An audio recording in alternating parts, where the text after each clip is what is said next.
Lovely Laveau and fam are something else. Yo, you know what we should do is we could get still if we could sample still beatboxing off of Juice and then see if that'll get us a strike. Like I don't want a copyright strike, but like I don't think they're gonna get beatboxing. If they get us for beatboxing, that's petty, right?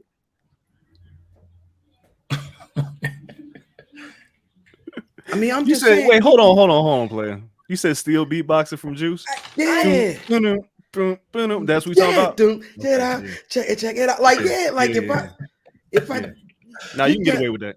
Yeah, I steal that audio.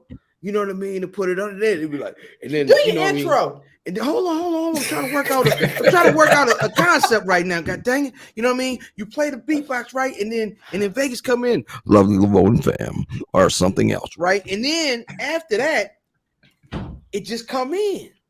I think it could work. No, I feel like it works if you beatbox. You got to do it yourself. That's how you avoid the copyright. Like if you try to steal a sample, if you try to steal sample in music, you got to play everything yourself. That means you got to learn how to interpolated beatbox is the name of the episode. Oh shit! All right. I hate it. We haven't even started, and I've already quit. Hey, well, I mean, it's not the record. But it's pretty good timing, man. Welcome to Something Else. We talking to all these good folks in the culture about something else. I am Ill Fam 79 on your social media choice, but y'all already knew that, man. Shout out to my tag team partner. As always, it's your girl Lovely Laveau. It's the Black Brew High with the big bronze hair. And today we have two legends in the game. We have Andreas and we have Hale from the Corner Podcast. Fellas, how you doing today? Yo, I'm good. I'm glad I was listed as a legend next to this guy. Usually he gets the legend tag. Man, y'all gotta chill with the legend stuff, man. I'm still living first and foremost. I ain't no living legend. I ain't did enough. I gotta reserve that for others. That's just me being modest. Now you see how this happens. Let's talk to ladies. You see how they always talking about how we don't give black men flowers, and then when you give them flowers, they stomp all on them. I ain't stomp on them. I'm just saying you elbow dropped on them. You said it ain't time for the flowers. I appreciate to give you your flowers because while you're still here, that's the only time that you can smell them, baby. So there you go. Well, damn it. All right, fine. For this one time, I'm going to accept these damn flowers. But legend makes me feel crazy uneasy, man. I ain't did enough of that. And make you feel old, which you are. So it's all good. Here we go. Don't start. We just got here. Don't start this shit. Yeah, they don't know how we get down. That's all right. Oh, so y'all old as hell too, like him? Oh, I'm old. He's the oldest young man I know because he got mad kids and he's young, and I only he's got two. So not fruitful and multiplying. I feel you. Right. Oh, listen. I knocked him out early. It's not like I'm on my young boy. Never broke again. Wait, nah. Like I'm chilling. Like I had 3 early, and I'm straight. Is that the NBA young man? Whatever, man. You don't know. I don't know these kids' names. I don't either. We all. Yeah, but he got like 12 and he like 23 years old or something. So he's on a blistering pace. Yeah. I had 3 by 21 and I was like, yo, I'm a rap. But yeah, he's making me look fine. I'm good. I'm a well-mannered man. I am good in the eyes of society because I only had 3 kids by 21. He done outdid me. We no judge here. This is a judgment-free zone. That's a lie. You right? No, no. So first of all, I admire you comparing using a sports metaphor for the way a man is procreating, because having kids at a blistering pace sounds like Marv Albert should have said it. Yes, yeah. Like, you know what I'm saying? That's like when Steph hits 13 threes in a game. That's the same difference. Man just shooting sperm, though. It's a little different. Huh? A little different. They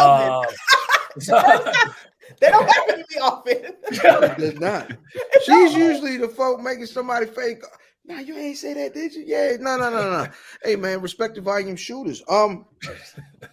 Speaking of which, both of you gentlemen are fathers. You have it's funny because it's a flip flop, right? Because Kel, you're the old man in the fatherly field, and Dre, you are the rook. You are the rook here. I've got a 13-year-old myself, man. What when you guys are putting out content, do you have your kids in mind? Do you think about, they're gonna read this, this is gonna live forever on the internet? What are your thoughts about like the stuff you're doing now, and then when your kids see it? And I know, Kel, your kids are already seeing your stuff. Yeah. So what's the responses? Kel? Yeah, my kids definitely have more to listen to and to see than the average person. On the pod throughout the years, I've been a completely open book, right? So I've kind of, we're 8 years deep in the podcast. Yeah. So I've shown up on weeks where I've talked about things going on in my life at the time where maybe they aren't really aware of what was going on, maybe between me and their mother at the time or whatever it may be. I was going through a divorce, like we're going through like custody stuff, and I may have let her have it on the podcast several times, but my kids were young then. I don't know if they go back and listen to those things, but they know who I am and kind of what I am. And to my kids now, between my stepkids and my own kids, I mean, I have a 22-year-old, 20-year-old, then 17, 15, and 13. So they're all grown people at this point. Yeah, so it's one of those things where I talk to them how I talk on my podcast. Like we don't have anything. I try to make sure, even though I'm like a fatherly figure, I ain't the cool dad. Don't get me twisted. But like we can talk about whatever is going on and they understand where I'm coming from. So yeah, they don't listen to this and like get surprised. My kids have been in the studio when I record. They come through. My youngest, my son, comes through. He records his own little segments over the summer. He loves like podcasting and streaming and everything. So yeah, now they don't know any better. Like they grew up in this. They grew up with me through this process. You know, my daughter, my oldest biological daughter, is 17, and so she was 9 when we started this podcast. Like her entire life, I've been doing this. So she doesn't know any different. Like, oh, dad twice a week talks to this old man on the microphone, and we see him occasionally, and all like they grew up around here. We've been going to Dre's house for eight years now, like for get-togethers and wrestling events and family functions. So they don't know any different. My son was like 4 years old. He ran into Dre's arm because he just loved light-skinned people back then, because he liked a little light skin. So like anytime he saw light-skinned people, he was like, "Oh, my people." Yeah, get him out of that. Get him out of that right now. I don't trust him. He was trying to find people of his own ilk. So like when he saw Dre at a UFC event, and just ran right up to him. I was like, "Damn, my people." Yeah. They've grown up in this. They don't really know anything other than their dad is this person who is on video, who's on podcast every week. That's just what they know. Yeah, my kids is 10 months and 6. They don't give a fuck about me. What I do, they don't care. As long as I'm bringing them food and toys, they don't care. But I'm very conscious of what I put out there because I don't want to embarrass. Like my wife's an attorney, so I don't want to embarrass her. I don't want to embarrass the family. But I don't do stupid shit either. I mean, in the light. So they ain't gonna post nothing that I ain't gonna put out there nothing's gonna embarrass me and my family because that's important. But other than that, I'm conscious. I make sure, again, that I'm not making a fool of myself on the internet because we see that shit all the time. Every day. And yeah, again, by the time my kids figure out, probably ain't gonna be no goddamn Twitter. By the time my 10-month-old is old enough to care, and even then, he ain't gonna follow me. I'm gonna be watched. He ain't gonna this shit. Nothing. Now I want to go back to the fact that light-skinned people are minions. So basically, he said light-skinned, and he saw his people. So all I saw was a little minion seeing another minion that was like, I don't know. I thought that's pretty much my son at that time. Yeah, he ran up. You making a face, and I was right. It was confusing. I was like, "Kel, what's going on?" He was like, "He sees his people," and I'm like, "What? That's all right." Damn near colorism is a motherfucker, boy. Yeah. I tell you. I was like, "Oh man, he's just so happy to see more light skinned folk." Poor baby. We gonna get him out of that soon. Don't worry. Nah, he got a little more brown now. He's grown up. He got a little brown brown in his cheeks. Yeah. That melanin kicked in. Yeah. Turned the chin up a little bit. He let him cook a little bit more. Yeah. Put him back in the oven because fair enough. Can't tell nobody that. You guys have gone from the stage of like in these boxes in a big studio to sometimes still back in the boxes. I know COVID put a lot of us in these little squares, right? Yeah. And what's the difference between being like in there next to your tag team partner and getting to work inside the studio and whatnot, and sometimes in the boxes and still kind of going at it, but you're in your personal space, you're in your comfort zone. First, like, what's your preference, and then like what was the transition like going back from home to like let's go into the studio? Man, listen, the studio is best because I get to see his body language and shit, and he can see mine when I say something. So it's a lot easier to feed off each other. It's always better when you talk to somebody in person, right? You know what I'm saying? Like, but do it in the box, like we did it before. It's not difficult. Like we were pros at this before we got the studio. So when we went back, it was nothing. Like for me, I ain't worked in an office setting. Like I haven't gone to work out of my house since 2009 when I worked at BET. Wow. I've worked at home for this 14 years now. And before that, I spent those 7 years before that working from home. So I'm used to this kind of interaction. So I'll be begging to get out of the house and be like, yo, can I see some people that breathe and live? Like I've been waiting for that. But I'm used to this virtual lifestyle. So it didn't bother me when COVID happened. Like, I was good. I was good. Like Kel knows I don't like to go out. I done got all that shit out of my system at a young age. Like when I was in the music industry, I got all that shit out of my system. So it's good to be at home with my family and my kids. And then doing the podcast, it wasn't difficult. It was like the old days. But now the studio, I love the studio. It's incredible. The privilege. Did y'all cop the privilege? I didn't want to bring it up. Worked in the office that's for working 1 hard. year That's out of working like hard. 18 years. I love and that was the worst year of my life. BET was the worst job I ever had in my life. But that's not a privilege. I worked my ass off to get to that point where I can lay my ass at home. Ain't nothing privileged about that. Nobody give me shit. No silver spoon in my mouth. I'm busting my ass. Was that New York? I love it. Is that New York BET or DC? Yeah. Oh, no, New York. That Trash. sounds like a horrible time. Trash, big trash. We can I talk about that later. Yeah, I work from home now, so I can't be mad. I got the 5 TVs all day. I may take a break every now and then to play a game of Madden.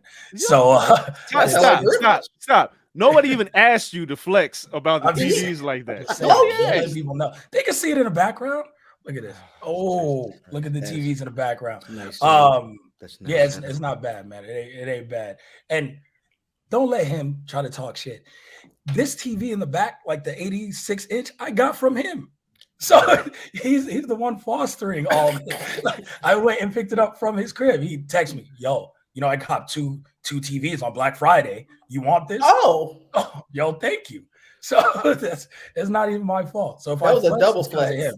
Yeah, imagine that the man said, yeah. Nah, the dope dealer gonna be make fun of me for being on the dope. Nah. Yeah, like he don't want the shopping problem. But it's definitely preferred to be in studio and be around, because a lot of what we do and keeps the show going, much like y'all, is the interactions of joking with each other and having that, like, there's just something about that chemistry. Whenever you get around somebody, you get around folk, you get around you people, like there's just that bounce, that chemistry that really changes. And the best thing about being in the studio is other people see it immediately, because doing it in the boxes, you're bouncing off each other, but you don't gauge reactions to anyone else. Yeah. Our studio is seen because like it's glass on one side. So people are walking by and they'll stop and they can hear us in the hallway and they'll laugh or they'll point at Dre. Our producers will start cracking up when we say something. And I say it all the time. It's like we have these barbershop conversations, but you forget how many people have never stepped foot in a barbershop or a salon or a hair salon or like something like that. Like so many people haven't been in our bubble, in our culture. So when you see these people and they react and how funny it is to them and everything, that feedback is what's really cool. When you surprise and shock other people, it is when I think it's really worth it. Like all last year I wore DCs, like skater kicks. They were dumb huge. And everyone was shocked and like, see, look at your faces. So everyone was, I lost the bet. I can't wear them no more. But yeah, so I wore these and I'd wear them and I'd put them up on a desk, and it was like the running joke of the show. But what shocked a lot of people was like, yo, black people wear DCs. Like, yo, I've been wearing skater sneakers since I was like 12. And you get to see varying shades, not light skin like Dre is, but varying shades of personality within black people. And it's cool to see other people's reactions to that. Because Dre, working in hip hop for all these years, people don't know he's like a music encyclopedia. So Dre's like a rock fan. He's a super big house fan, like a crazy house music fan forever. But his jazz knowledge, which he's been trying to put me up on jazz for like 5 years, his jazz knowledge is crazy. So when he starts going into those bags, and you may see somebody in the booth like, what? How does he know about this? It's those interactions where you'd be like, yeah, now we got something. Now we know where we're hitting different angles. When you're just talking to each other, like, I know him. He's not going to stop me when he says these things, but seeing him shock other people is that cool reaction. So with y'all being basically the godfathers of potting, kind of like this. Shout out to Combat Jack. He is that guy. All of y'all, honestly. So are you seeing like the younger, and I say younger, not age-wise, but just the newer potters or the newer shows coming up? Are there some shows that have piqued your interest, or you're like, okay, they have something here that you see yourself in a little bit, or you can see them going the distance? Who are some of those shows, some people that we can look out for? You know, we love supporting our own, of course. So what do you see out here? Man, it's funny because I don't listen to like a whole lot of podcasts because I live in Vegas and I'm at home. So I only like listen to podcasts when I'm driving. So I like, and most of the podcasts I listen to are like crime podcasts, right? I like to listen to people get murdered. You be trying to figure out how not to get caught, don't you?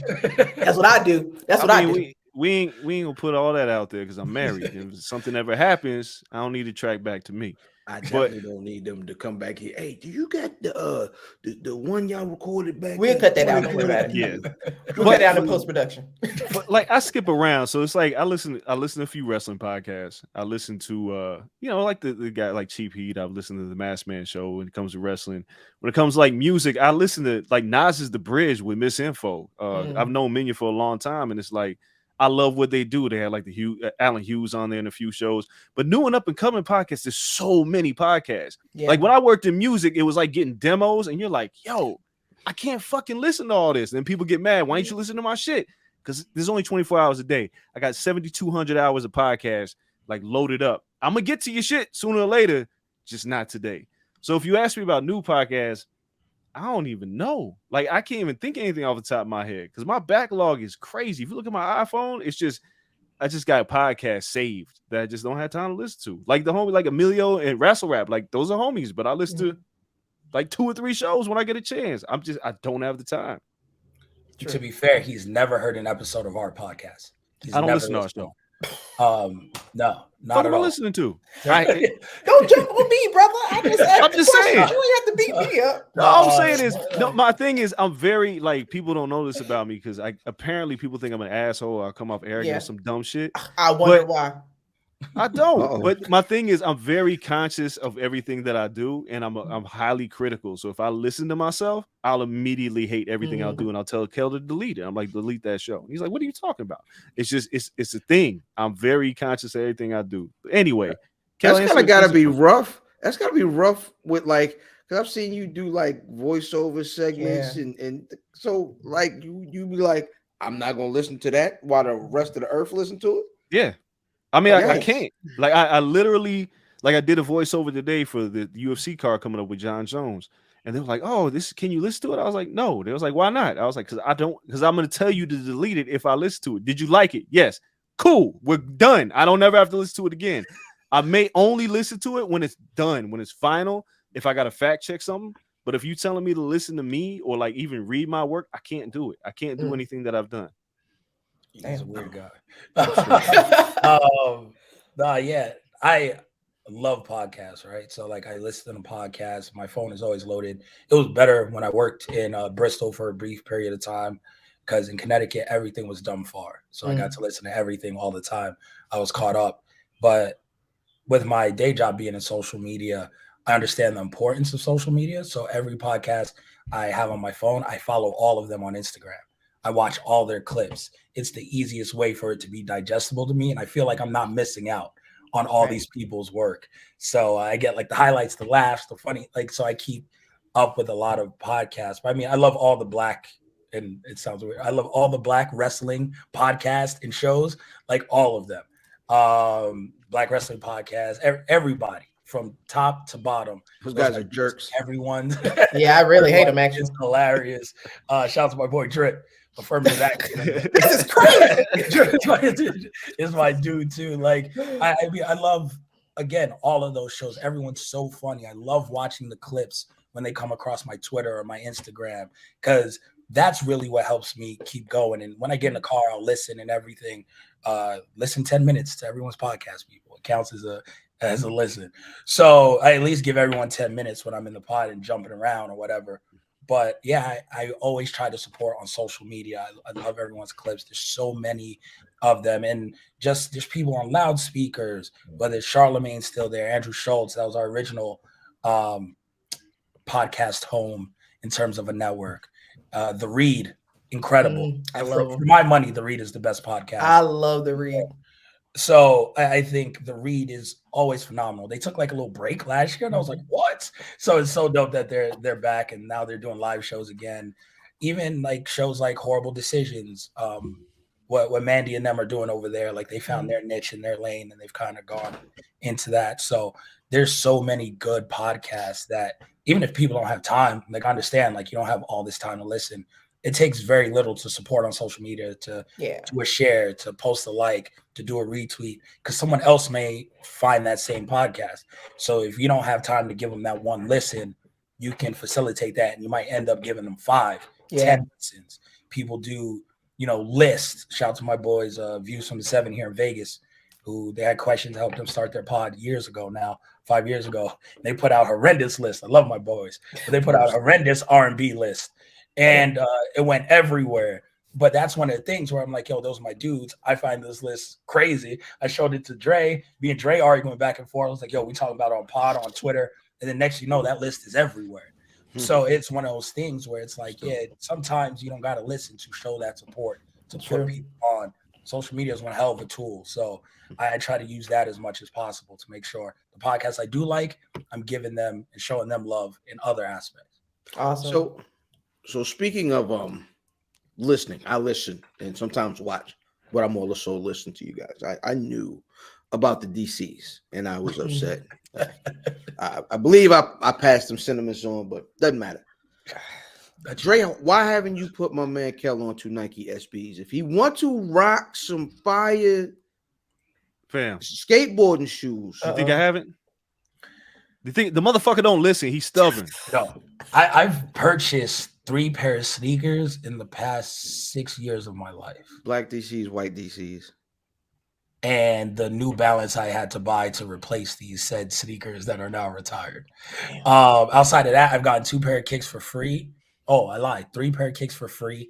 My wife got me a new pair of Constructs because we were going to like New York and she wanted a pair. And she was like, I got to have Tim's. We're going to be in New York. So I was like, all right. So she got me a pair of Constructs as well. And then that's it. That's my entire sneaker collection. Like, I've never been a sneakerhead. I've never spent money on my own clothes.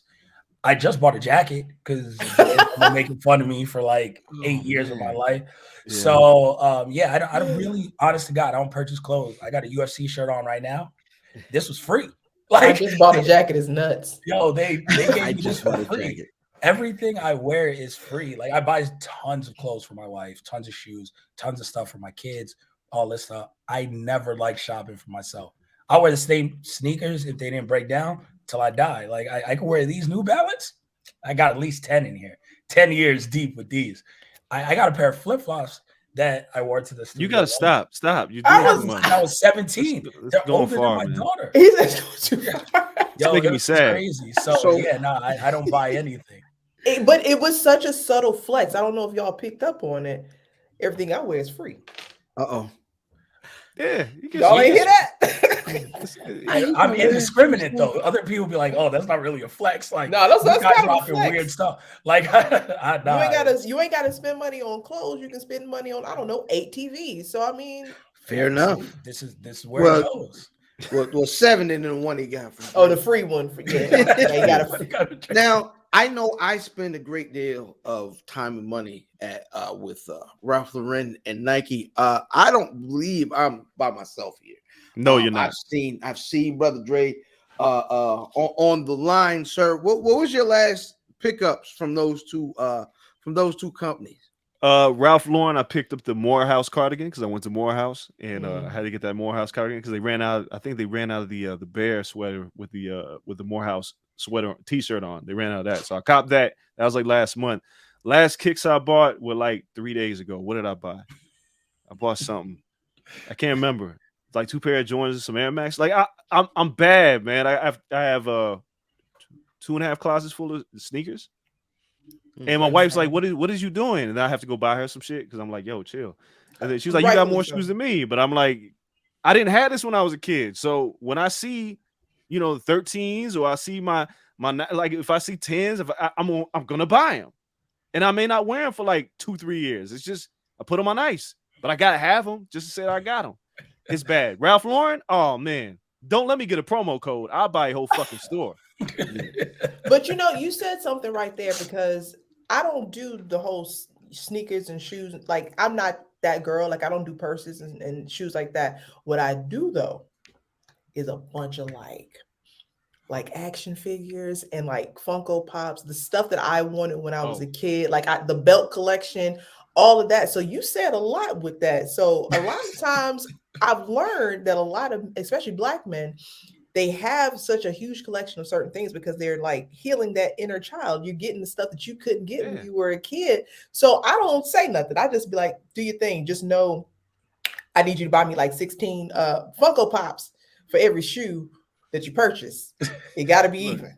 No, he also buys those though. Like he has that habit as well. Right there, like right there. That's just some of them. That's just some of my action figures. I got a shelf right here. I got a bookshelf downstairs. My wife's like, "Who's living here? 13-year-olds? I don't give a fuck. I'm gonna buy all these goddamn action figures and Funko Pops. Like, yo, I just bought the Snoop Dogg Doggy Style album cover one. I got the Ice Cream one. I got up here. I got a Black Panther one. I got the whole Black Panther collection. I bought all of those. I bought every Biggie figure that they got. I got every Tupac figure that they got. Cube, pro wrestling joints.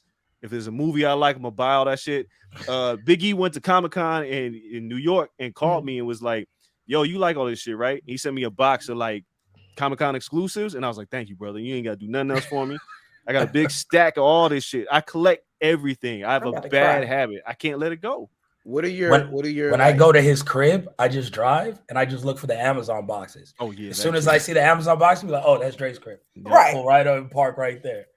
What are the more, I guess, rare joints niggas ain't seen before?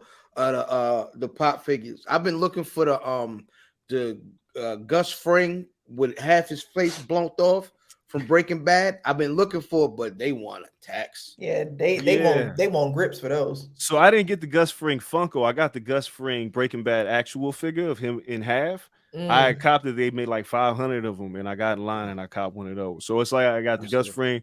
I got it's a King of the New York Biggie. It's a Comic-Con exclusive from like a year and a half ago. I got 2 of those. I don't play like if I see it, I'm gonna buy it. And then my excuse is to my wife is like, yo, this is gonna be worth money one day. And she's like, when you gonna sell them? I'm like, never. Wait till I die, and then you can cash out. Like, you cash out at that point. But yeah, it's like I got a lot of. I like Transformers. I like man. Like I got one of my favorite movies is Transformers the movies from 1986. It was like it traumatized me because Optimus Prime died. And they released a bunch of figures. They released a bunch of Super 8 figures, and like I just bought them all. And have you seen the shoes?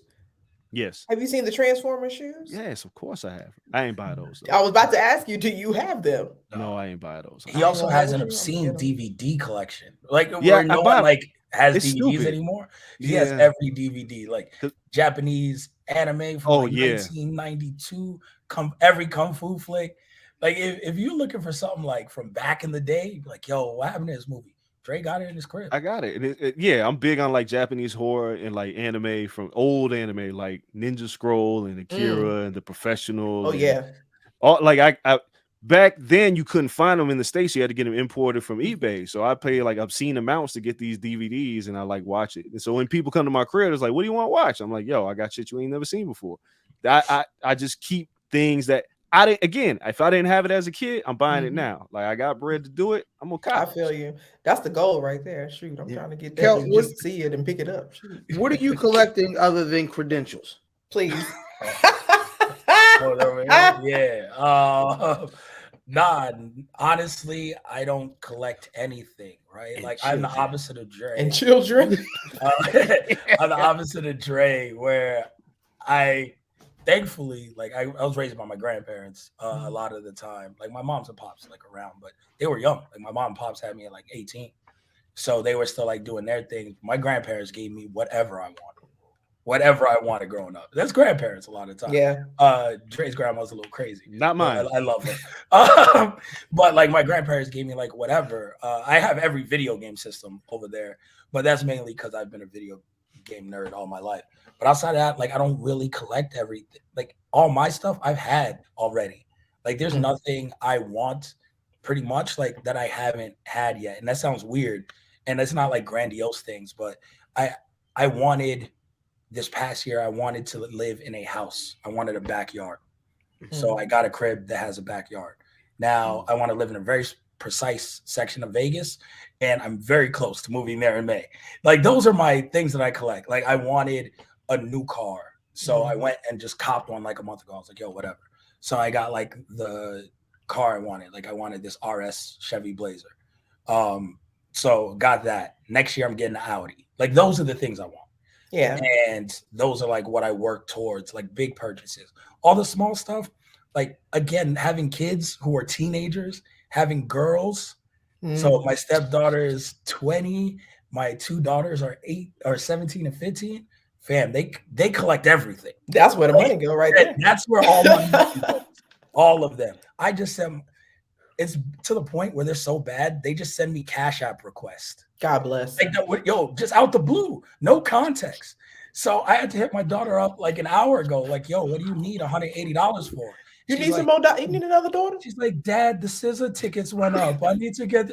It's like, yo, what do you mean? $180 for some scissor tickets? So like they collect whatever between that Mac makeup, the dance stuff. They're all in extracurriculars. So yeah, they're crazy. They do the collecting for me. My only bad habit is I like buying jewelry, and not for myself, but like for them. So like all three of my daughters this Christmas, I got them 8-carat earrings. I got my wife the same ones last year for Christmas. Like my wife got a tennis necklace. I am too poor to be on this podcast. So that's like my thing is like jewelry for them. Like I try to make sure they're all good. Yo, my daughter wore it to school, like just chilling. Like she just went to school. She's in 9th grade. Her birthday was like 2 weeks ago. She just wore like her 8-carat earrings, like 4 and 4 to school, chilling. I was just like, I was like, we're living in a wild world, but do whatever you want. But you know what? Even though it sounds grandiose and all that stuff to the outside ears, when it's Black folk talking like that, it's inspiring. It feels good to hear two Black men talk about being able to just pick up and get whatever they want for their family, for themselves, healing that inner child. So it doesn't come across as arrogant and all of that. It comes across as, I'm trying to be like the brothers one day. You know what I mean? So it's inspiring to hear it. I personally love to hear it. You know, Dre, you know, anything you do, I'm like, I love this brother. So to hear that you're able to heal that inner child, that's amazing. So hats off to y'all. You know, I always give flowers when I can. So trust me, it doesn't sound arrogant. It's actually encouraging for people to keep going and work hard so you can do this kind of stuff. So I appreciate y'all giving us that slight flex. I appreciate y'all. Listen, it's all about that work hard so you can play hard. And speaking of playing hard, if y'all are hitting these streets, and I told y'all when I see y'all out west, when we see y'all, this is probably going to be on the other side of that. However, that doesn't matter. When we see y'all and we step up to the bar, you get into the bar. What are you ordering? Hale, you go first. Oh damn. I got to give credit where credit is due. Shout out to Andreas. He put me up on the liquor game. So another thing, you see the collectibles. You talked about that. You talked about all the other stuff, the sneakers.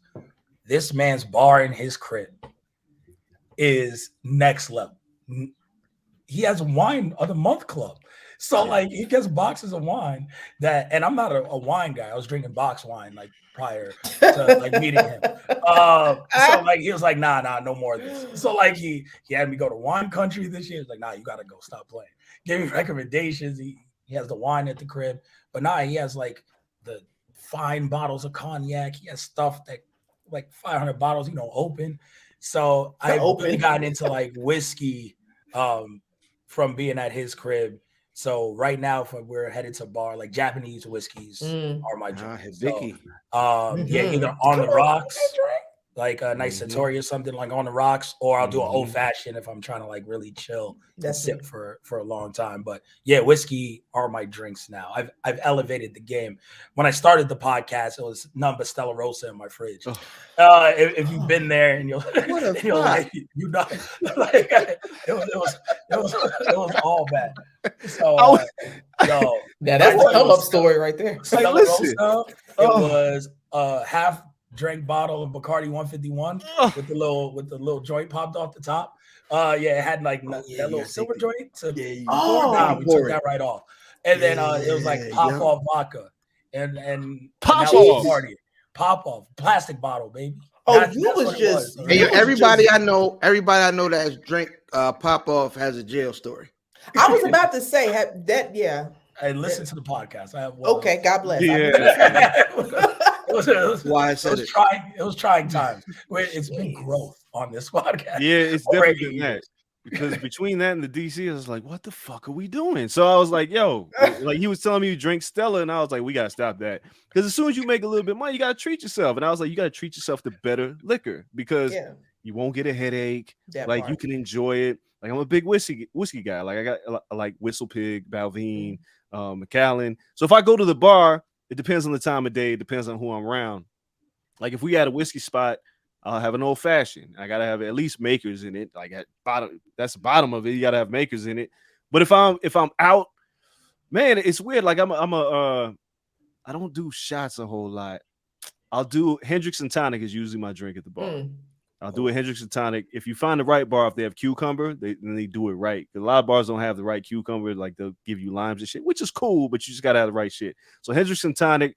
But if I'm sipping, if I'm nursing my drink, yeah, it's a high-end whiskey. Because that way you don't need all that much. And that's why I tell you ain't gotta drink all that to get there. You drink this much, and it's high-end liquor, and you right. I drink my wines, I drink my champagnes. Like we are big on all that. I'm a brunch guy. I had to put Kel on brunch. He didn't believe in brunch. He thought brunch was like stupid. He told me pick one, breakfast and lunch. I was like, no, motherfucker. Put them together and you add some liquor to it. It's delicious. You gotta do it all right. But fam, to answer your question, like if we in LA and we go into the bar, if we out and about, it's gonna be a Hendrix and tonic. If we winding down, it's gonna be straight whiskey. It's gonna be neat too. Yeah. And I've been on sidecars recently. I don't like mess with cognacs too much. Like I don't do no cognacs at all. But you like, don't do tequila. Don't talk about tequila. No, tequila make me black out. That's a whole different thing. One shot of tequila, I'm a wrap. But yeah, no, I've been doing sidecars. Me and Dre went on a cruise. Like in October, we took our fams on a cruise and everything, and we had cognac tasting, and they had like a sidecar. It was amazing. So that's been like my drink since the cruise. Well, damn. Now I have to. Y'all have realized, like, you made me realize how poor I really am, and I've got to do better. Wait. You think? Talk about. You think we? Again, you think we paying for all this? See flexing on me. No, like Dre has a crazy collection of Hennessy. It's because Canelo's sponsored by Hennessy. And when you go to Canelo fights, they have like these parties and they send you home with bottles of Hennessy. And sometimes it's like super expensive Hennessy's. So Paradiso? It's crazy. Mostly XO. They send me a bottle of XO every year. He got like the white Hennessy one year. Like I got pure white, yeah. Every Canelo fight, like they give out Hennessy. So that helps stock his bar. We went on this cruise. I had like 70% off. So the whole crew went. It was like, what? 70% off a cruise. We all going. And I was like, yo, my discount extends to everybody. It's like, what? Y'all need an assistant? Like it's always the hookup. That's always the key. Yeah, I think a lot of people living off the hookups. A lot of people don't know. Like when I got into journalism, it was like when I started with like music, I used to get CDs, and I was like, oh, this is incredible because I can listen to music. And I was like, I wonder if I write about a video game, will they send me that? And they send me video games. Like, oh, this is incredible. I wrote for like Dr. J's like for like 3 years. That's what like my sneaker collection got crazy because they was like, well, you know, we could pay you this or we can give you this in clothes. And I was like, I'll take the clothes and sneakers. So it's like my life became like writing about the shit that I want. Like I started going to film festivals because I wanted to see movies. And I was like, I don't want to pay for that shit. Let me see it for free. My journalism career has basically been finding ways to scheme things that I want. And then eventually I can afford it because I wrote enough and did enough to make the money to do so. But yeah, man, I love the free life. I don't like spending money. Look out for Dre's next feature on Blanton's. Facts. But so basically your journalism is just manifestations because clearly you're using script to manifest the life that you want to live. So that's essentially what you're doing. So I want to know for you guys, since both of you guys are family men, what is it that you guys do since you have your own individual things that you guys do for yourselves?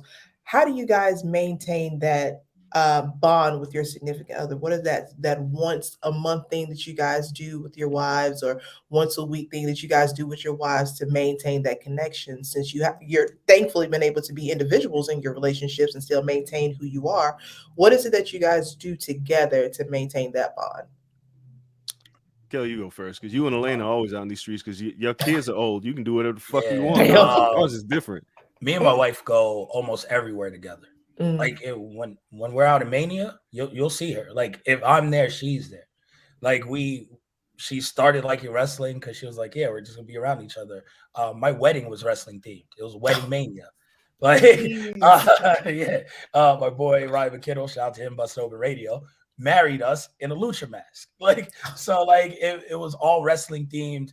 So like we have now melded to like share these interests. We really just like spending time around each other. So we honestly don't do things that are too special because if I'm writing or if I'm doing this podcast, she's over there, she's working on her stuff, but we close enough.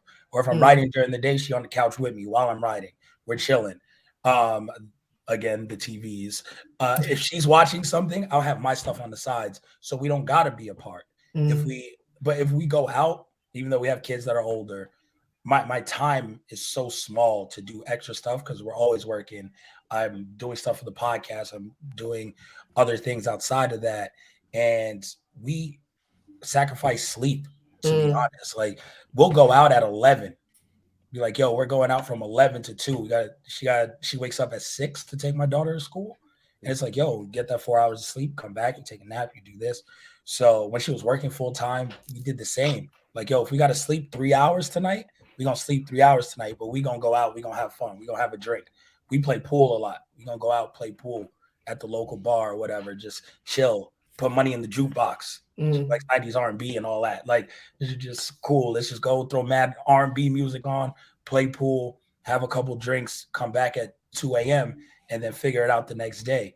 So we don't sacrifice what we need to do priority-wise during the day with our kids, with our jobs. But at night, it's like, yeah, who cares about sleep? Like we're going to make sure we're good. We're going to have fun.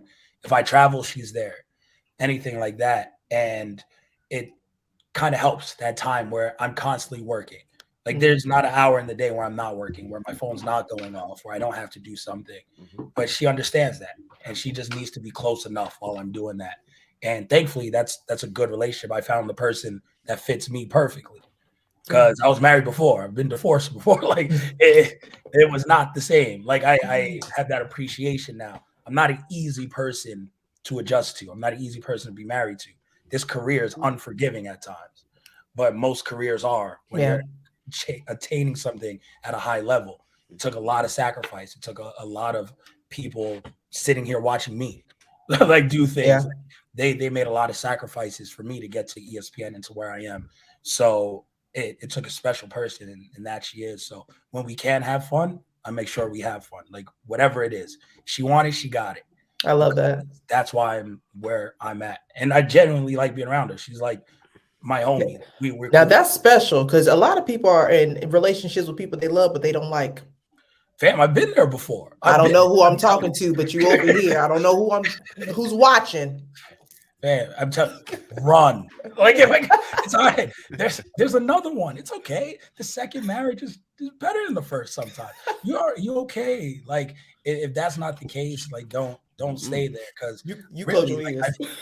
I found someone that I could really genuinely be myself with. And every day is like cool and we chill. We don't get tired of each other, nothing like that. So that person's out there.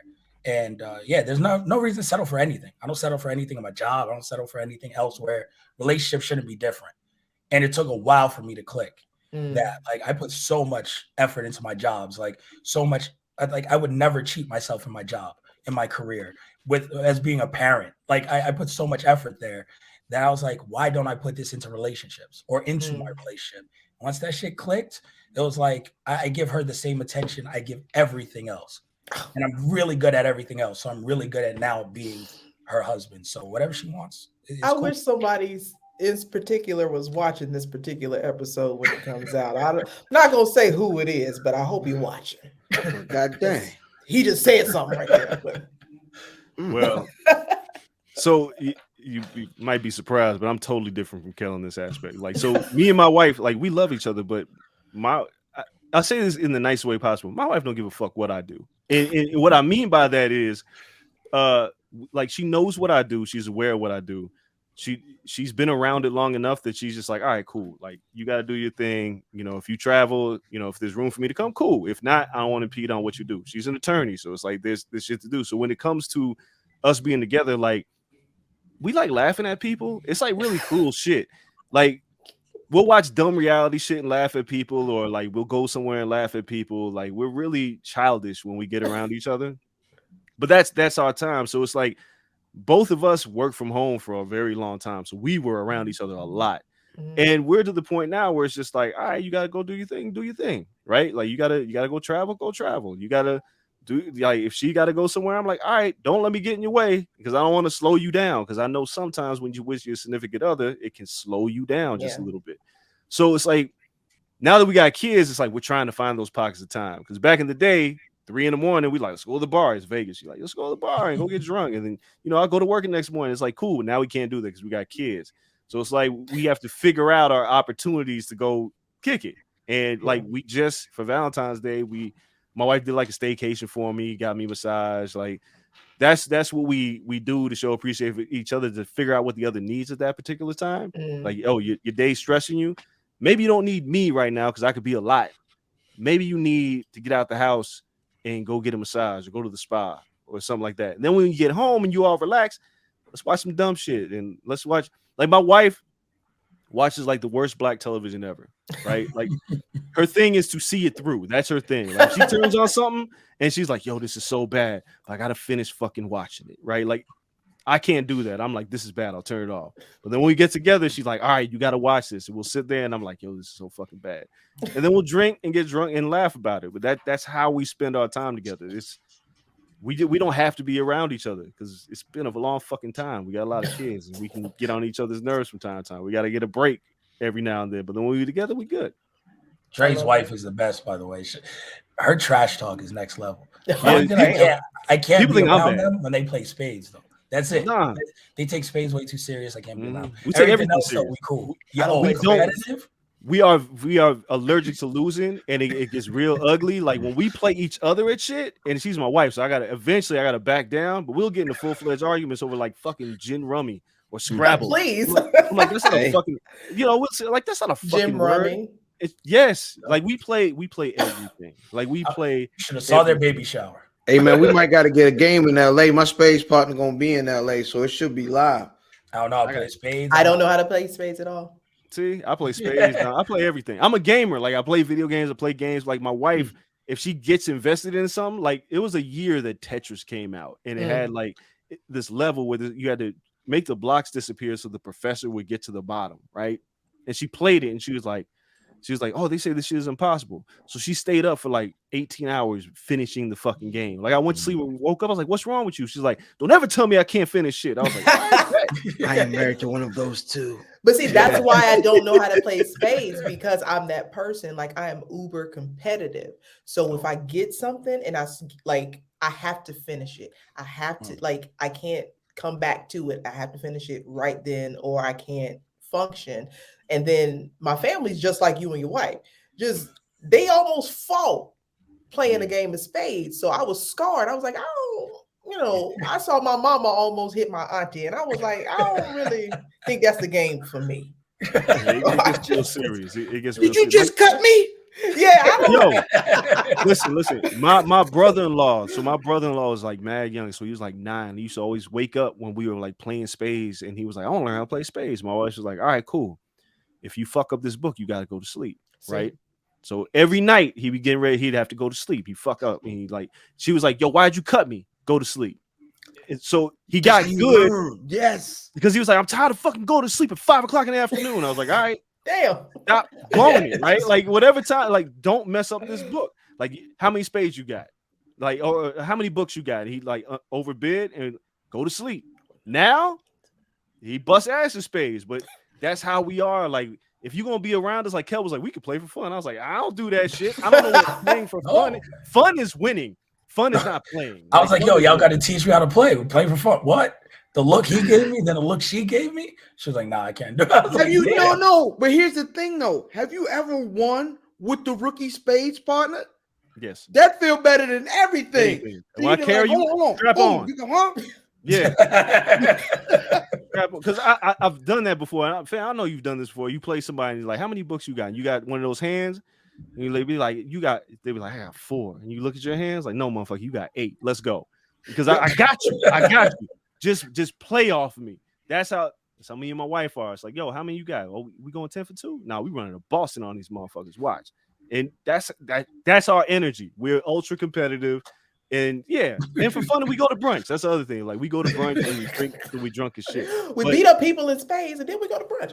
Yeah, that's how we roll. It's literally that quick. I want to ask you guys a couple questions about video games. Sure.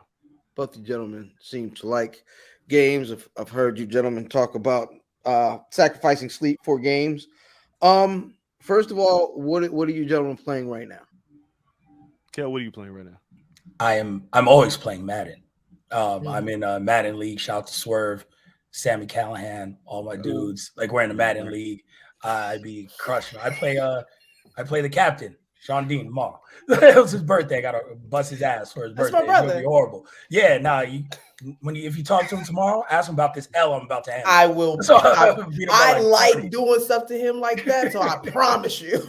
I'll beat him by 40 later tonight. Make sure you get that other guy too. Yeah. Listen,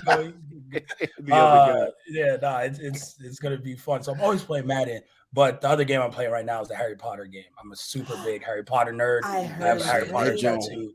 The game is incredible, so I am all in on this game right now. Awesome. Yeah, what they say they're John crazy. Yeah, I heard. I ain't seen it yet. I want to play. So this, I'm not lying. This is my backlog of games right here. It's stupid. It's bad. So right now, like I finished God of War Ragnarok recently. And I finished Callisto Protocol recently, so I got rid of those. So I'm playing. Oh, what am I playing? I'm playing Hogwarts Legacy. I just got the new Yakuza game, the Like a Dragon, the Ishin game. I just copped that. Playing Last of Us again, the remastered version, because the game is just so fucking good and the show is out. So I'm playing that again. The Dead Space remake. I just dove back into that. What am I playing on my Xbox? On my Xbox, I'm playing Atomic Heart just dropped, so I'm playing that. I want to go back and play Persona, but fuck it, it's too long. The game is like 50 hours long. Can't do that. Hi-Fi Rush is incredible. And then I'm a seasonal gamer, right? So when the Super Bowl happens, I don't play Madden anymore. I can't touch it. So now it's back to NBA 2K. And I don't play 2K until the trade deadline. So I gotta play my shit true to life. Then the show comes out and I'll be playing that. And then what else? Hogwarts Legacy. Yeah, man. It's And then he bad. plays a ton of Switch games while he's On my Switch, Fire Emblem Engage. I've been deep into that. Bayonetta 3. I'm trying to finish that. I try to find. I was about to say, Nah, man. You know why he's light skinned? Because he's a goddamn vampire. That's what it is. Andreas Hale is a goddamn vampire. I just broke that here. That's You know what I'm saying? He don't sleep. I don't know about those games, but I can definitely I can bust everybody's ass in a good game of Uno. And if you play Crash Bandicoot, I'm gonna fuck you up. One, I don't lose in Uno. I don't lose in Uno. Here we go. And Put it on paper that you listen, don't lose in Uno. Listen, I don't put it when we playing. I don't lose in Uno. I don't lose in Mario Kart at all. So if you want that word, really, that can go down. Oh yeah. Well, let's Waluigi. Let's just go on head over to Universal and just go to the Mario World. Let's call it a day. Yeah, say less. Like in LA. Hey, which one of y'all want some Tekken smoke? I'm just saying. Not Tekken. Oh, I suck at fighting games, but I used to be super nice at fighting games, but then I realized like I invested too much time in them, and there's like no ending to that shit. Like there's no completion. I got to play a single player game with my shit because there's an ending to it. I don't play online. It's one, I don't like to hear people talk. Like, shut the fuck up, I'm playing. And two, I got to get to the end of something. So, like, I started playing. I used to be nice at Tekken with Lee all the time, but now it's just like, I ain't got time. That new Street Fighter's coming out too, and I go to Evo every year to check that shit out. And I'm like, yo, I can't fall into that trap because I won't play nothing else. I was talking so much trash to him one year. We went to an arcade. I was like, yo, I ain't even fuck with you right now. Like, I'm gonna go to the bar. Leave me alone. I was like, leave me alone. I'm an only child. I had no brothers and sisters. A TV raised me, right? Like I was raised by a TV. Like my parents, like they weren't in my life when I was a kid. I was raised by an old semi-racist white woman, which was my grandmother. She didn't give a fuck. So my whole days was spent watching sports and playing video games. So it's like that. When people say I could beat you, I'm like, you sure about it? I'm like, my life is dedicated to this shit. Like, this is all I did. Please. Hip hop and pro wrestling. And like watch people get punched in the face. That's like my life. Well, then if I ever see you and we have a game system in front of us, we're going to play Parappa the Rapper and we're going to see who gets to the end concert. Okay. It's all in the mind. If you want to test me, I'll show you fight. What?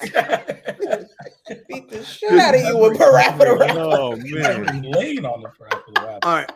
Terrible music takes that you've heard from each other. Ooh. This from Kel? Damn. To Pimp a Butterfly Has No Replay Value was the number one. That's what set off our podcast. That was like our second podcast ever. He said Kendrick Lamar, Pimp a Butterfly has no replay value. I stand by that take, pandemic aside. Get him out of here. It is not a fun listen. It's a good listen. It is not a fun listen. No. It's his worst album. But again, all his albums are really good. That's his worst album. I might go to that. It's better than the new one. No, new one's phenomenal. No, really? Anyway, what else? You had that he didn't. Oh, another one was that we were talking about Stevie Wonder. He said he didn't need to see Stevie Wonder in concert. He's like, what for? Really don't. Bro, I can listen to Stevie. I don't. Stevie got a high spot. And by the way, got a high spot during the show where he walks across the stage to another instrument. You got to see it.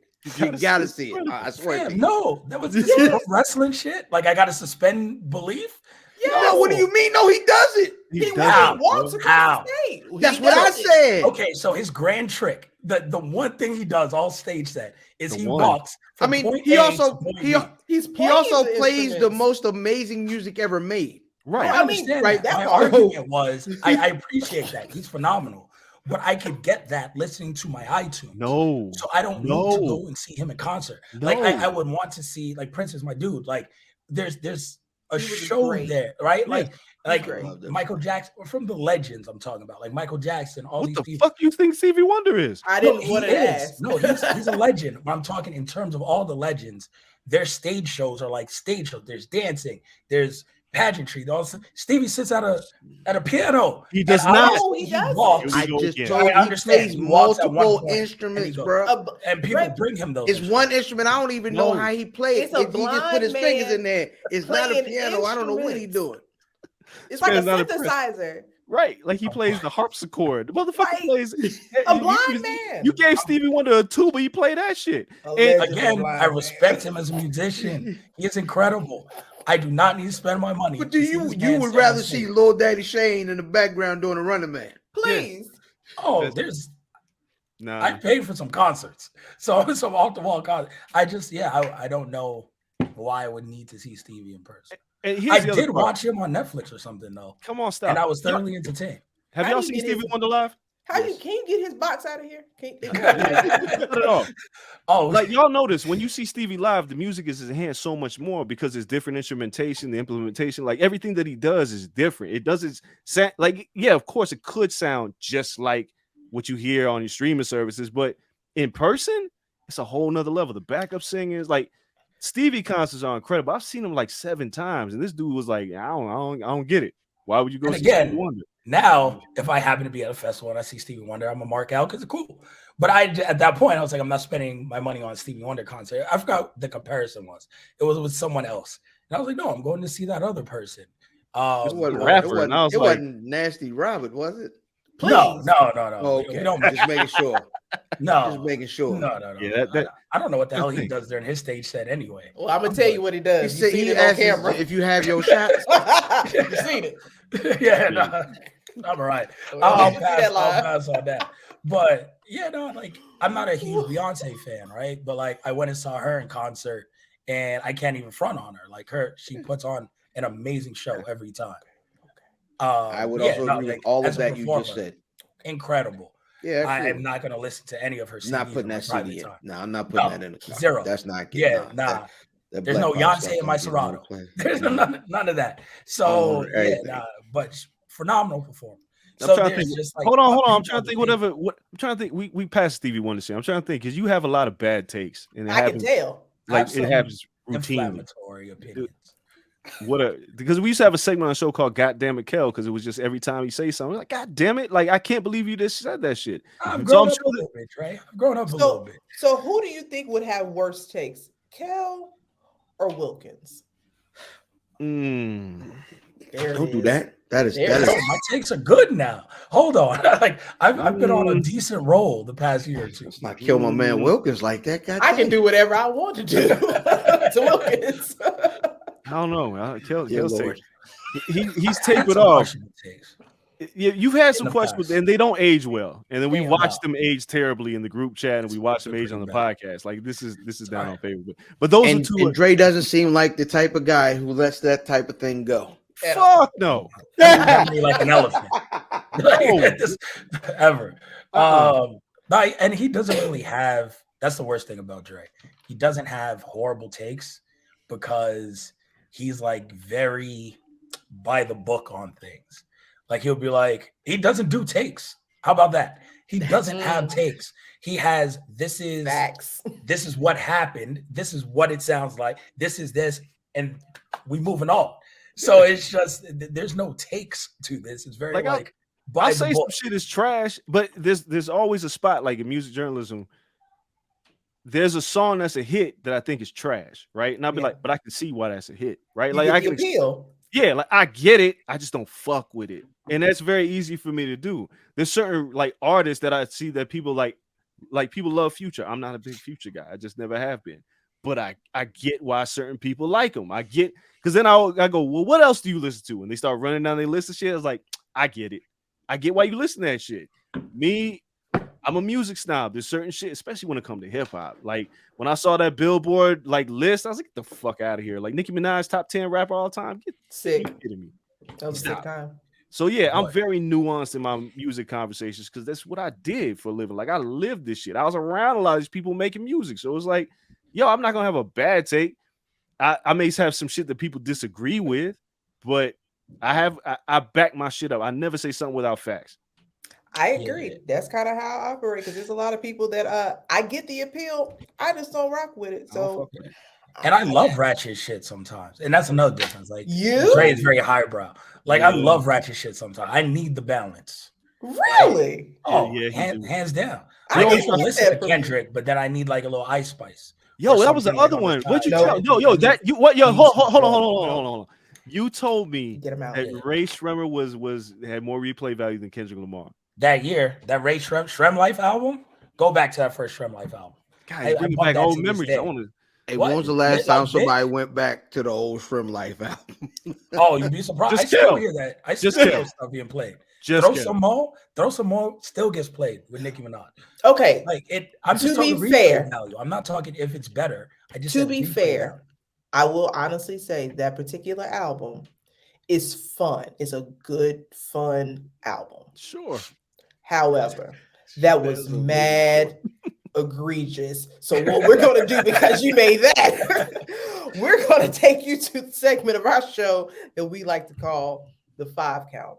What that is 5 random questions that we like to ask our guests to kind of dig into your brain a little bit. So fellas, are you ready?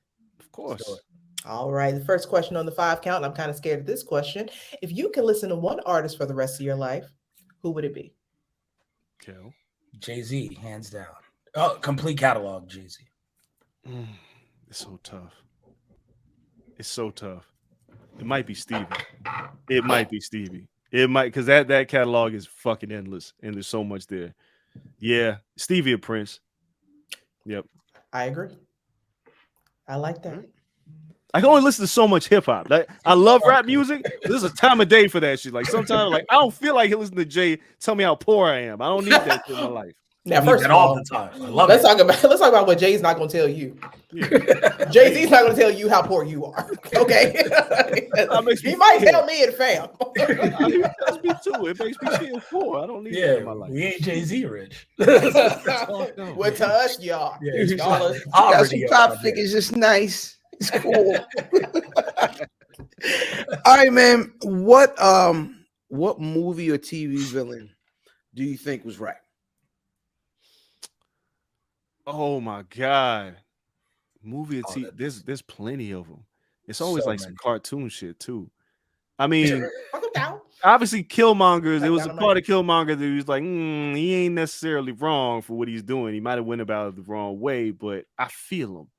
I also thought that in Transformers, I was like, Megatron ain't always wrong, right? Like we need some segregation. You bitch ass. Thanos too. Thanos. There's a part of Thanos. I was like, that's what. Yo, every day I hear some shit and I was like, Thanos was right. You motherfuckers gotta go. Y'all gotta go.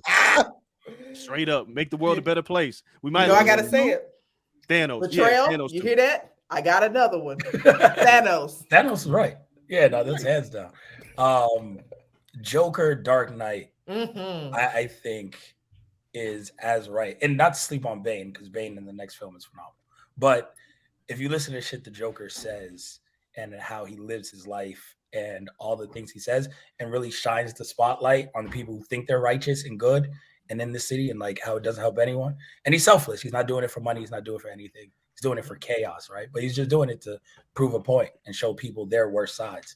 So yeah, I think Joker, Dark Knight, and Heath Ledger. That's why it was such a good portrayal of the character, because everyone had to look at themselves. Because what he said, you can't say he was wrong in anything. Facts.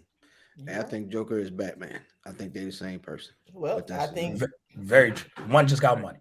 I think Joker and Batman are secret lovers. So what conspiracy theory do you believe is real? Ooh. I mean, what's a conspiracy theory? So now what? You got to put that. Like, do you think I like aliens exist? Aliens exist, or is that a conspiracy theory? Well, yeah, like those. I 100% believe aliens exist. Well, there you go. 100%. Like, there's no way we're alone in this. I mean, not let alone galaxy, but like multiple galaxies. Like, we're the only place with life. Like, that's ridiculous. Can they travel here? Maybe not. I think it's some aliens here, but we ain't alone. Like, I would agree. There's zero chance we're the only life form in any galaxy. See, I'm black, so we talk conspiracy theories. First and foremost, we know the government killed Malcolm and Martin. Like, we know that. Come on, man. That's fact. I done read enough books. I done read the FBI files. You cannot tell me that them crackers that was running that spot didn't have them 2 motherfuckers killed. Y'all better stop. Then on our history books, they had the nerve to pit them against each other. Don't fucking play with me, man. I need that Soldier Boy. Them crackers. That was amazing. Thank you. Oh God. That's real. I can't wait. And he's sober. I can't wait. We got to get some drinks. I can't wait. Yeah, I'm excited for that. I'm telling you, LA. Yeah, we doing this. We doing this. It'd be good to see some folks in person in the flesh. Mm-hmm. Yeah, what's the most embarrassing thing that happened to y'all in public? Most embarrassing thing that happened to me in public. Yeah, I mean, I'm sure Kel's story is gonna be better. Yo, yeah, the list is long, right? Like, I don't get embarrassed often, but I would say the most embarrassing thing that happened to me in public, it's one of two things. I passed out off of tequila in Scottsdale, Arizona when I was like 23. They were feeding me shots of tequila when I went out, and I was drinking all day. I went to visit my cousin, drinking all day, and I passed out outside of the club in like a flower bed. So they had these dumb big flower beds. I passed out in front of the club. Everybody came out like midway to like Club Hop, was really just bars in Scottsdale. And I was out like, and my friend got a picture of me like full Undertaker in a vest, like not even like just a dress vest and like a tee in these fucking bushes like this. And he memed me, and it was like, I'm sleep though. And then someone else like put the Undertaker music behind it, the gongs and shit. No, so that was pretty embarrassing. Why did you have a vest? Why was there a vest? I don't know why. Were you really into Joe Budden at the time or something? Yo, summer leather vest? Shit. You don't know about the summer leather vest. Anyway, you don't know about the SLV. Tell them something. You weren't around. Yeah, that's 2013 Twitter. Anyway, yeah, like it was hot back then. Let the kids know that it was hot.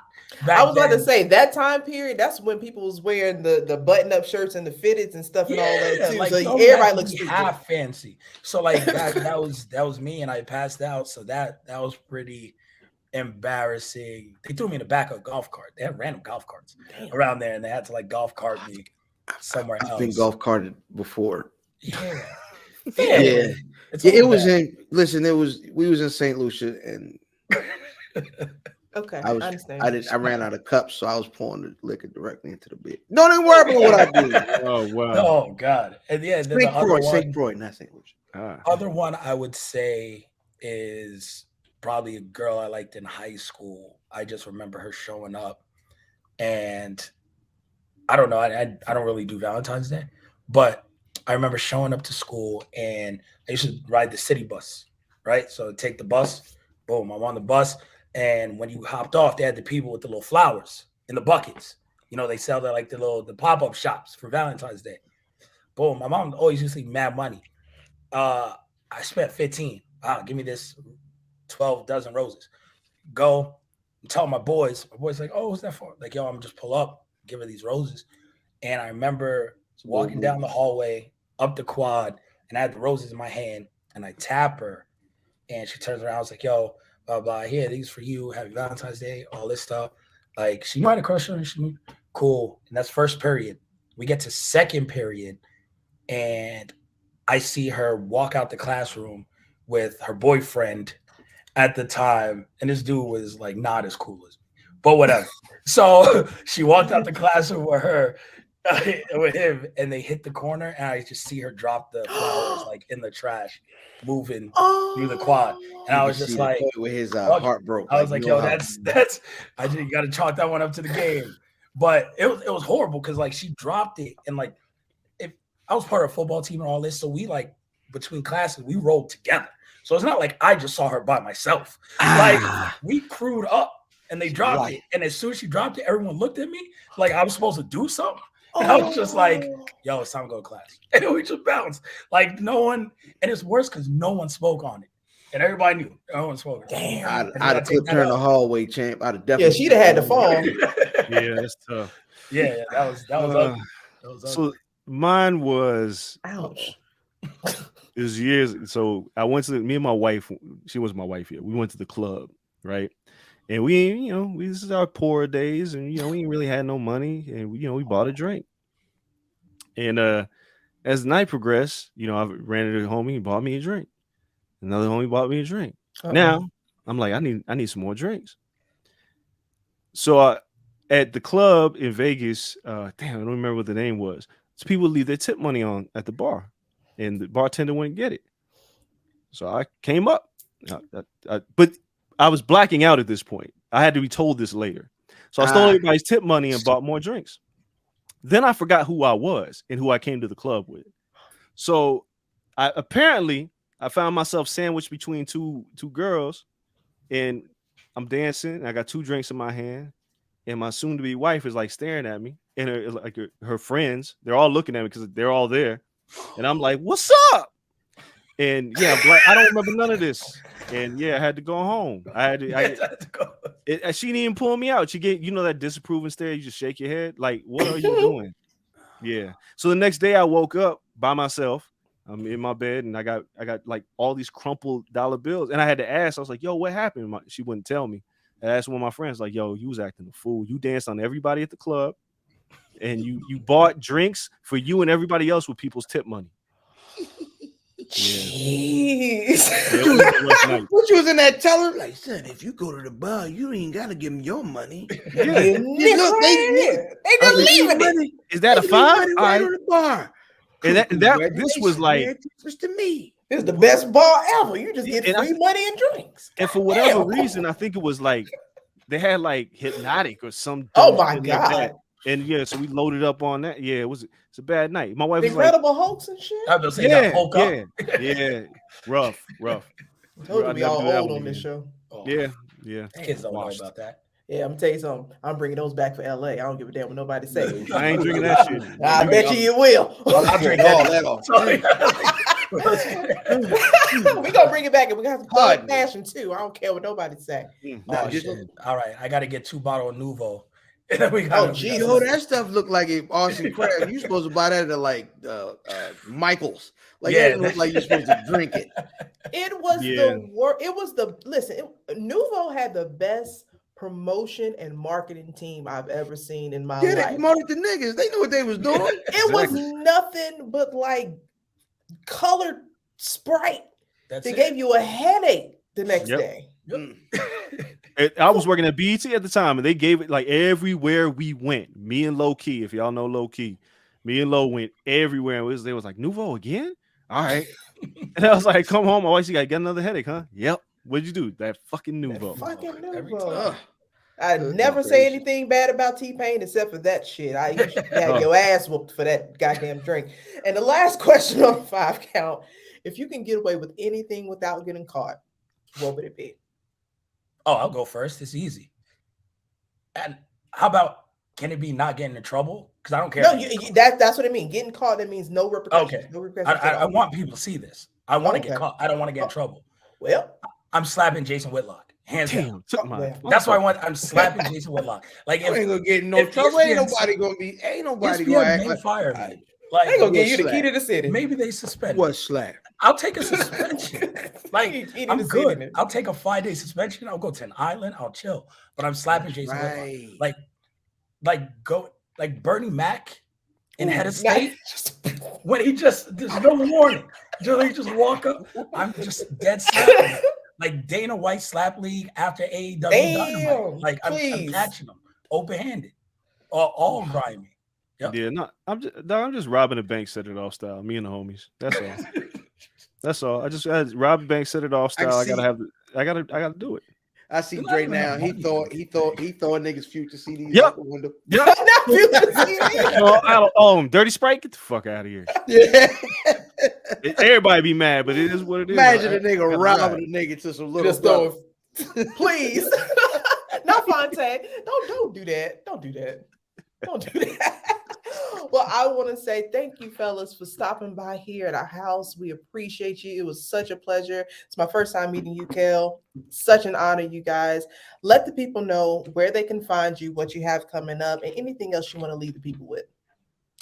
I guess that's where I go first. You guys can find us Corner Podcast _ on Twitter, Corner Club for Life on Instagram, at Corner Pod on TikTok. Check out our YouTube, the Corner Podcast as well. The show, you can listen to it anywhere that you find podcasts, Spotify, Apple, anything like that. You can follow me at Kel Dansby, all platforms. Him at Andreas Hale on all platforms. Real name, no gimmicks. And outside of that, he works for Sporting News. He does an amazing job on the day-to-day. I work for ESPN social media. So you guys can catch us talking all combat sports every week. We're a good follow. We appreciate y'all for having us. We really, really do. I've admired you both from afar. You know, obviously we talk, but now it's great finally meeting you. Can't wait to go to LA and just have a ball. Like it's like seeing family. Like we all finally get to be around each other. Wrestling Twitter and Black Twitter and the same where we intersect. We're a family on there. So when we really get around each other and cut up, Wale Mania is going to be a fun night. Wale is going to be a fun night. So if y'all see me with that look in my keep me awake. Never mind. You know what? Just keep that, just keep me calm. You know what I'm saying? Yeah, I mean. Everything Kel said, I mean, you know, I got a few other things. Thing behind me, Our Heroes Rock, me, Big E, and Jonathan Davenport, who, if y'all been watching wrestling, you've seen the man make everybody's ring gear. He just did Johnny Gargano's Blue gear. It's my man. Nice. So we're wrapping that up. Got an announcement coming soon. We're actually in post-production for our pilot episode. So that's coming real soon. Between that, you know, I do Sirius XM. So you catch me on Busted Open, you catch me on MMA Today or Unlocking the Cage. And there's a few other things. I don't think anybody knows this, but if anybody's seen It's the Reels doing a podcast on the blog era of hip hop, I'm a big part of that. Yeah, so that's hard. Yeah, Eric and Jeff Rosenthal, they put their everything into that. And they called me and was like, "Can you be a part of this?" And I was like, "Absolutely." So I know they're doing South by Southwest, and I think the podcast is dropping sometime in March. So be on the lookout for that. And I had to shout out those dudes because I love the Rosenthals. They're goofy Jewish white kids, but they love their shit. So I can't wait for that to drop. The joint with the locks was crazy. Oh yeah, the joint with the locks was crazy. I've known them dudes for a long time. I love them to death. So Dre got 18 jobs. I got a lot. Where? Are you West Indian like me? I was about to say. I might be. You think, like, look at your 23andMe, babe, because I think we got to figure that out. But yeah, those are the main things on the table, man. Other than that, you know, there's other things in the works we can't talk about just yet. But being like that, Our Heroes Rock. That's the key. That's the major key right there. No DJ Khaled. Well, Jesus Christ. Another one. Never that. They don't want you to know about Ruby Bridges. So we're going to tell you about Ruby Bridges. Get out of my face. Yo, he got to be on episode 2. I'm going to rip Dre. Just to make sure episode 2 Our Heroes Rock is DJ Khaled. No way. And then he was lost in the middle of the ocean on a jet ski, right? You got to be stopped. You got to be stopped. Wow. All he had was his phone. I'm tired. Yo, I paid good money to hear DJ Khaled narrate Black History. So we're joking, but like I'd watch that. Oh Lord. And then George Washington Carver's mother bought him a bag of peanuts. Please get out. You gotta chill, man. I quit. You giving away recipes. Right. That being said, I am IlFam79, your social media choice, aka the Aunt Anderson of podcasting, aka Captain Bro Bano, Brudom, Phillips, Sticky, the Dragon Steamboat, Pod Sham Pod, God's favorite podcast, the Potty Pipe. I'm in the podcast, Chew Bubblegum, and I'm all out of Dentine. Nice to see your love daddy at WFAM, where family always matters, and my tag team partner. As always, it's your girl, Levy Laveau. It's the Black Brew Hop with the big bronze hair. And as always, please go over to foryourwear.com. You see the logo, you see the hair, you see the beard. Something new is coming else from Something Else. And make sure you follow us on all social media platforms. What is it? Something Else Pod. Something Else Pod. I don't know where we are no more. I'm tired. Something Else Pod without the G, because we are all the G you need. Bye. Peace. Oh, shit. Say it again. Say something else. Oh, say something else. Say something else, nigga.